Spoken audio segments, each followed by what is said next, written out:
Hello, English 9 students. Mrs. Kirkhoff here. I wanted to talk to you about your writing prompt assignment. Let's take a look at the directions in the box. Please write 8 to 10 sentences on one of the topics below.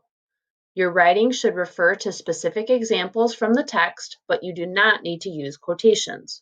Remember to use complete sentences and to check your writing for grammar, usage, and mechanics. Please choose one of the following prompts. So you do not have to write about all 4 of these items. You are only picking one of them to write about. So the past few days, Monday and Tuesday, you have been thinking about these questions. You discussed them in groups.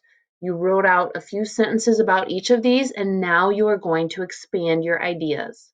So prompt 1, is Rainsford a murderer? Why or why not? Please give examples from the text to support your ideas. So when you wrote about this for one of your question assignments this week, you probably only wrote 1, maybe 2 sentences.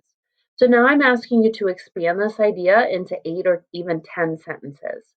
So you might have to go into depth and give some examples from the story. You might have to show both case scenarios. Maybe he is, maybe he isn't a murderer. And you can show the other side of the argument as well to reach your sentence requirement. Prompt 2, is Rainsford going to become the new Zoroff? Why or why not? Please give examples from the text to support your ideas. So again, please make sure that you are expanding your ideas. You can look back at the question that you responded to as your pre-writing to help you get started if you choose this as your prompt, and you need to refer to the text. Question 3. As interesting as the story is, there are no female characters. If you were to insert a female character, how would you do that? Explain what that female character would add to the story. The core of the story would stay the same. So for this writing prompt, this is again something that came up in class on Tuesday. You would not pick an existing character and change them to female. For instance, you would not say, well, I would just take Ivan and I would make Ivan a girl. That's not what I'm asking. How would you weave a new character into the story? How would you add a female into the storyline? And what would her role be? So she can't really change the ending of the story, right? The outcome needs to stay the same. But how would you weave her in?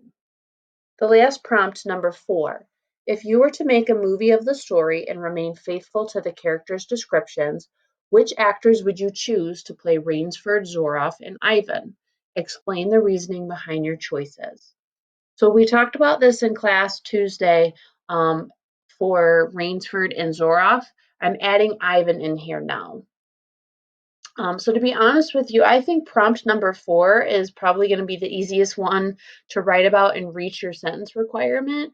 Because if you start with a topic sentence and then you write 2 sentences about Zoroff, 2 sentences about Rainford, 2 sentences about Ivan, and then you have a concluding sentence, that's 8 sentences right there. So just make sure that you tell me who the actor is and why you would pick that person to play that role. And you need to stay true to the character's descriptions. So, which actor would be a believable Rainsford or believable Zoroff? So if you have any questions about this assignment, please contact me today. And remember, in order to be counted as present for your attendance records, you have to have this writing prompt completed by 2:50 p.m. Again, reach out if you have questions. Good luck.